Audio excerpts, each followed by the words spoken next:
Cangrejo Criminal.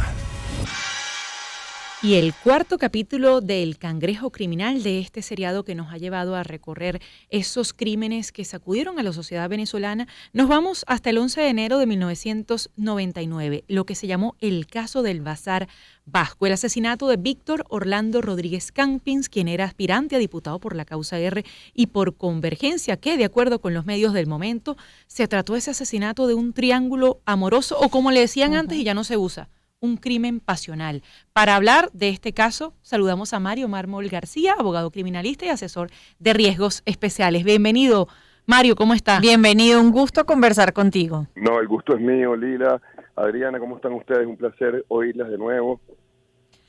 El gusto es nuestro. Mario, vamos a 1999. ¿Qué pasó? ¿Cómo se vivió este caso que estremeció a toda la comunidad en el municipio de Chacao, en donde se dio? Bueno, fíjate, primero me gustaría ubicar el contexto de la Venezuela de 1999. Acabamos en diciembre de 1998, se acaban de hacer las elecciones presidenciales, donde salió electo el presidente Chávez, vinieron las fiestas decembrinas y la verdad es que había un clima de alegría, de felicidad en Venezuela, y lamentablemente el 11 de enero se vio opacada por este doble asesinato que ocurrió en Chacao, específicamente en la Asociación de Comerciantes de Chacao, donde quedaba el Bazar Vasco.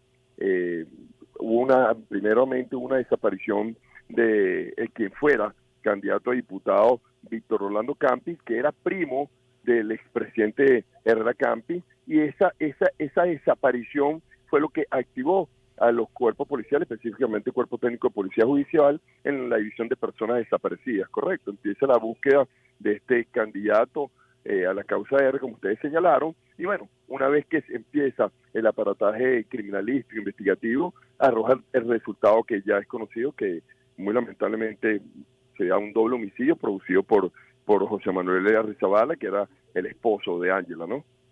Ángela es la segunda persona que muere en esto que se llamó en ese momento triángulo amoroso. Ángela Brizallante era la esposa del homicida de Manuel Arrizabala, que la encuentran, entiendo, después en una camioneta que era de la propiedad de la familia, del asesino y de ella.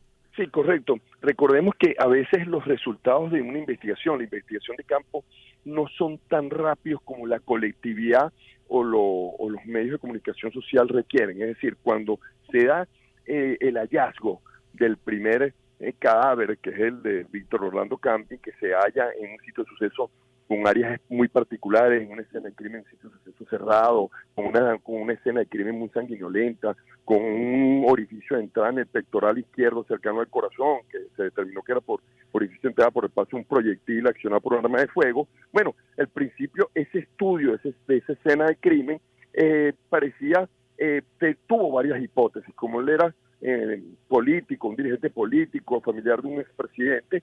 Al principio se parecía que pudiese ser algo de un tipo de rivalidad política, pero profundizando el estudio de la escena del crimen se dan cuenta que había un rastro de sangre que arrojaba como el análisis que otro cuerpo hubiese sido arrastrado hacia la salida de la vía pública. Eso hizo pensar a los funcionarios investigadores que había otra persona en la escena del crimen, correcto. Y ahí es donde se deduce la segunda hipótesis, que esto arrojado con las investigaciones de campo, de los conocidos, de los familiares, de los vecinos. Bueno, se decían que había una relación muy íntima entre el diputado y la señora Ángela. ¿Cómo llegan a determinar que en efecto se trataba de lo que se llamaba antes un crimen pasional? Bueno, porque acuérdate que la investigación criminal, una de las áreas es la investigación de campo, la pesquisa de campo. En la pesquisa de campo, varios testigos que conocían a las familiares, que conocían tanto al diputado como a la señora Ángela, a la Oxisa, manifestaron que había una relación algo más que de amistad. Los veían compartiendo juntos, veían un lenguaje corporal, un lenguaje no verbal que daba a entender que había una relación. Inclusive Ángela hace que en la asociación, el segundo piso de donde queda el Bazar Vasco, se fuese comando de campaña de este precandidato, pasaban mucho tiempo juntos, inclusive era bien sabido que al señor José Manuel le dejaban inclusive notas en el carro, mira, José Manuel, pendiente con tu esposa, hay un tema de infidelidad con tal. Eso se conocía entre los vecinos de Chacao, y eso se obtuvo en las pesquisas policiales y esa hipótesis es la que cogió más fuerza al final de la investigación. ¿Logran capturarlo? No, hasta el sol de hoy el señor José Manuel está prófugo de la justicia venezolana. Hay algunas personas que tildan este crimen como un crimen perfecto y para mí no es así. Para mí es un crimen perfecto, porque el crimen perfecto es aquel cuando tú no logras identificar o no puedes, la criminalística, la pesquisa de campo no llega al autor material de los hechos. Aquí el autor material del hecho está plenamente identificado, está solicitado por la justicia venezolana, pero no ha sido capturado. Y ahora que dices eso, Mario que nos acompaña, Mario Mármol García, abogado criminalista, en aquel momento había publicaciones de prensa que decían que este hombre pertenecía a la ETA e incluso se hizo como una suerte de rechazo a la comunidad vasca por el crimen perpetrado por este señor que tenía ascendencia vasca. Había nacido en Venezuela, pero su familia era del País Vasco. ¿Eso se pudo comprobar? ¿Tenían efecto vínculos? No, correcto. Nunca en la pesquisa policial hubo algún indicio, alguna evidencia que arrojara esa o que ratificara eso. Inclusive los informes de Interpol no fueron confirmados por la policía española de que esta persona perteneciera a un grupo terrorista o a la ETA. Nunca eso se comprobó. Más bien todas las versiones que se manejaron de él, una persona tranquila, introvertida, muy respetuosa de los vecinos, un comerciante muy formal. Es decir, esa hipótesis o esos señalamientos nunca fueron corroborados.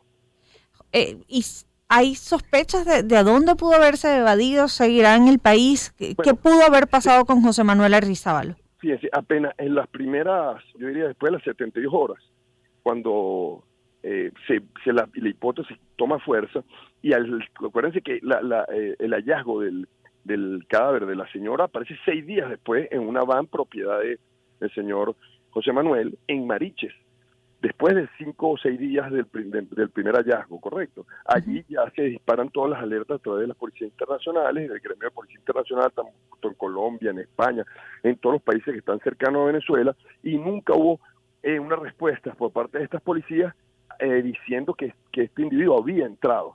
Se dice que, porque la pesquisa sí lo arrojó, que él pudo salir por Puerto La Cruz en un yate que pudo contratar y lo sacaron a alguna isla aquí del Caribe, cercana a Venezuela.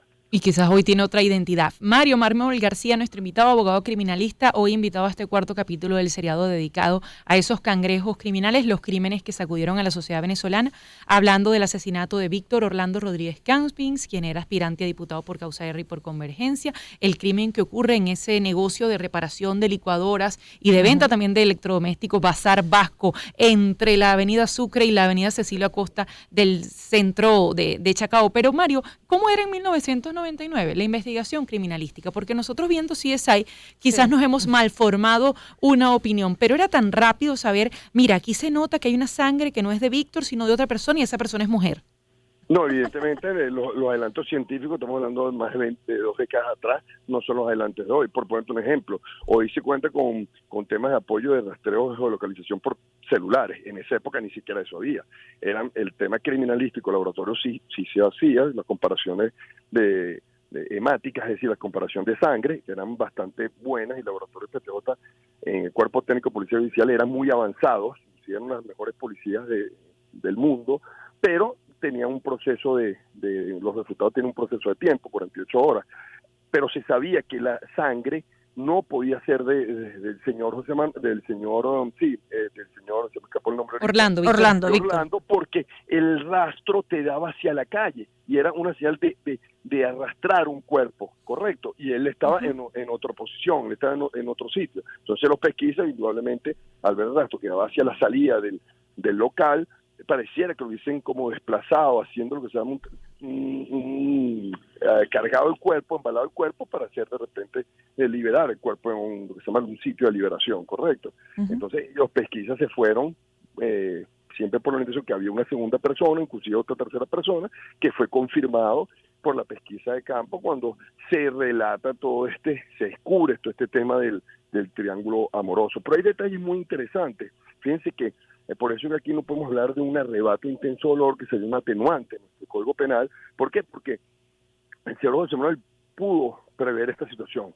Él fríamente calculó lo que iba a hacer, porque él sabía que ya la esposa estaba en un tema de infidelidad. Inclusive, acuérdense que el Bazar Vasco fue uno de los que financió la campaña de este candidato a diputado. Esos fueron elementos que influyeron para que él cometiera este delito, pero él lo planificó. Fíjense que después él hace el retiro en el banco exterior, en la caja del banco exterior de algunas prendas, un dinero en efectivo.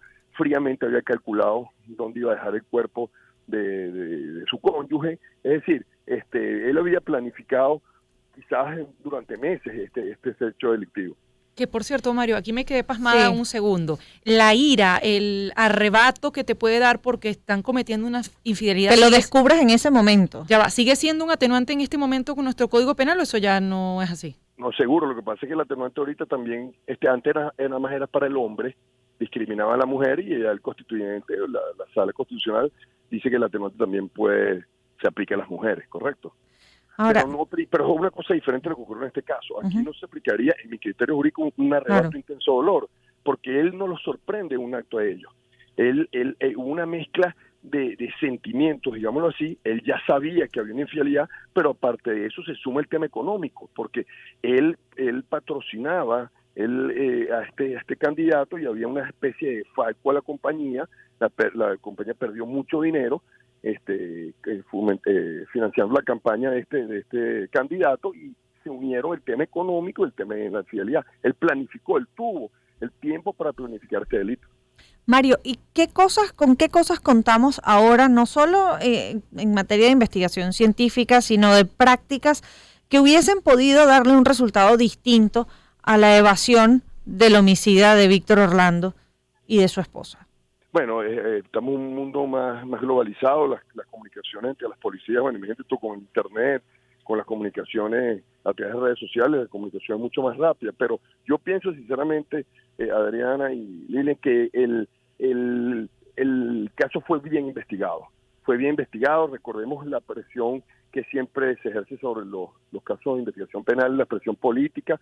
Aquí había un expresidente.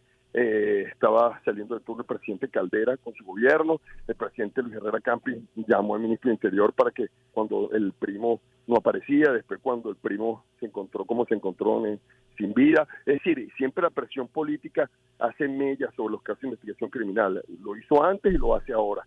Entonces eso hace que la investigación al principio fuese orientada hacia un tema de índole político, algún pase de factura, digámoslo así coloquialmente. Muy lamentablemente después se descubre esta temática pasional, emocional, sentimental, que es la hipótesis que se corrobora y toma mayor fuerza. Pero sinceramente pienso que la investigación fue bien llevada por el Cuerpo Técnico de Policía Judicial de ese momento, por la División contra Homicidios. Mario, muchísimas gracias por habernos acompañado estos minutos en Zona Éxitos. No, siempre es un placer, siempre a la orden. Mario Mármol García, abogado criminalista, asesor de riesgos especiales, hoy acompañándonos en el cuarto capítulo del seriado Cangrejo Criminal, dedicado a esos asesinatos que sacudieron a la sociedad venezolana. Hoy hablando del caso del Bazar Vasco, el asesinato de Víctor Orlando Rodríguez Campins, que por cierto hay un artículo que la revista Exceso tiene en una suerte de PDF que todavía se conserva, en la que le preguntan a Luis Herrera qué sabe de su primo, y dice que qué pasó en Chacao. No sé, chico, no sé, vale, él era primo mío, más nada. Bueno, el asesinato del primo de Luis Herrera y de Ángela Brizallante a manos de su esposo, Juan Manuel Arrizabalo. 10:36 minutos de la mañana, nos vamos con Try de Mercy Gray.